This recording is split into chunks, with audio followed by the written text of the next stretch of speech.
What's up, everybody? It's Josh Optical, Guitars Ruin Lives, and we're going to file this one under y'all aren't playing enough slide guitar, and it shows.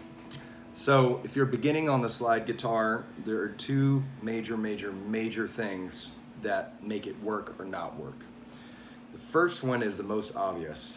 If you've ever heard somebody learning slide guitar, it's a lot like, where's the God blessed camera? There it is.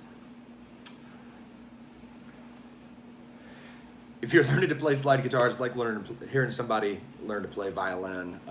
It's ugly, it's ugly. So you want to minimize the ugly.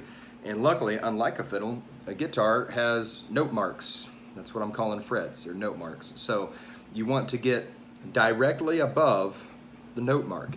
Now we're used to getting just behind the note mark, right? When I play the note, I want to be between this fret and that fret if I want to hit this fret, the 12th fret in this case, right? And the guitar is real forgiving. I can be here or here. And it basically gives me an in-tune note as long as I don't mash too hard.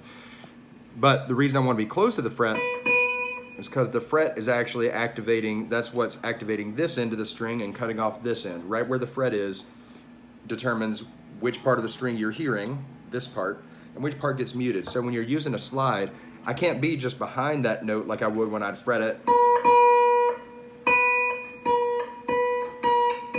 Ugly, right? I got to get directly above it, which means it looks like I'm covering up right in the middle, because the middle of the slide, being a circle, is going to be the point that touches the string. That was better. By the way, that's the best exercise to test. Best exercise I know of to test whether you're in tune or not. Fret it. Pretty good. It'll tell you right quick if you're wrong, right? It's kind of fun. So that's the first thing. You got to get directly above the string. Now the second thing, I'm also talking about these things like just nail these two quick tricks and you'll be playing slide guitar like dirt trucks. They're lifetime things. But the other thing is the muting. So you can't have all the strings ringing. Well, you can. And then you get this. Say if I'm trying to play and I'm not muting anything, I'm going to get, which could sound cool if I wanted to make that sound, but I didn't. I wanted to make this sound. Instead of, again, kind of sounds cool in a, Jimmy Pagey way, but that's not what I was aiming for. So the muting is a bigger, longer story for a longer video, but the point is, I want to mute the note behind the string, otherwise you get all this ringing action from behind.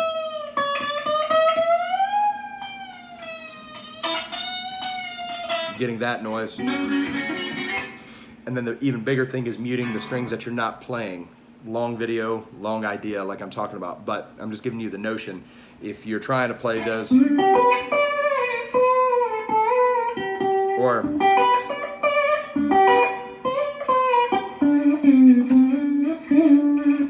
gotta play at this weird angle to get it in the frame. If you're trying to play that, you've got to mute the strings you're not playing. So if you're watching my thumb, I'll play up here so you can see.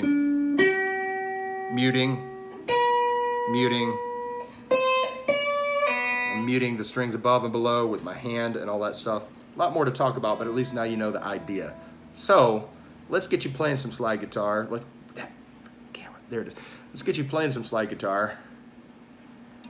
And then that can show that you are playing slide guitar, and you can have a more expressive experience of playing the guitar instead of just letting whoever made the guitar decide where your notes are going to be. If you let Paul Reed Smith build your guitar, he'll do a pretty good job. Bye.